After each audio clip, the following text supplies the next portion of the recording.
Tila panira naman ang bonding ng mga pasahero sa NAIA Terminal 3 ang nasirang aircon system na tumapat sa long weekend. Ang pagkukumpuni aabot pa sa day 2 ng bakasyon bukas. Ang sitwasyon sa NAIA tinutukan lahat ni Mark Salazar. Mark? Piyan ako maghapon itong napakainit dito sa Terminal 3 ng NAIA, yung bang init na papawisan ka at medyo banas, ganyang klase ng init dahil sabi mo nga sira kasi yung air conditioning system dito at ito'y sumabay pa talaga sa long weekend holiday.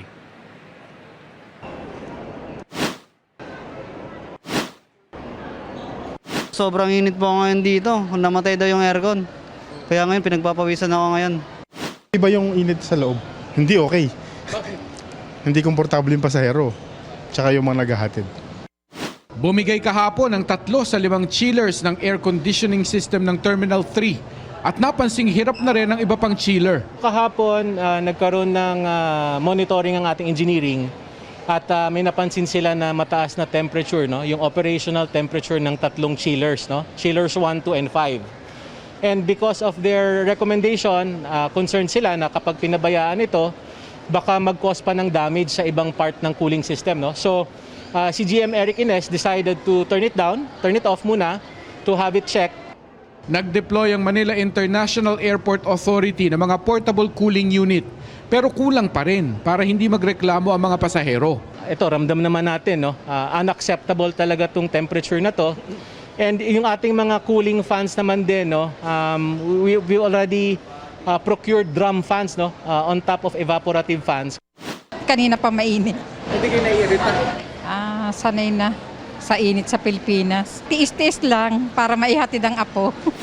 Sa unang pagtaya ng NIA, aabutin pa hanggang bukas ng tanghali ang pagkukumpuni ng aircon. We're still working on it. Kung pwede pang mapabilis, kung pwede pang ma-expedite, tinawagan naman natin ng ating contractor at sila naman ay nag-deploy ng additional personnel. Hopefully magawan pa ng paraan para mapaiksi pa yung downtime. Wala pang eksaktong bilang ang MIA ng pasaherong gumamit ng Terminal 3 ngayong araw at tansya ng dadagsa pa hanggang bukas.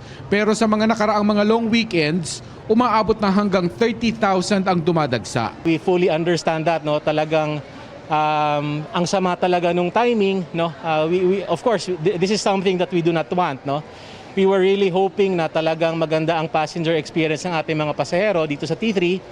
But what I can say is that we're doing everything that we can so that we can expedite itong repair na ginagawa natin.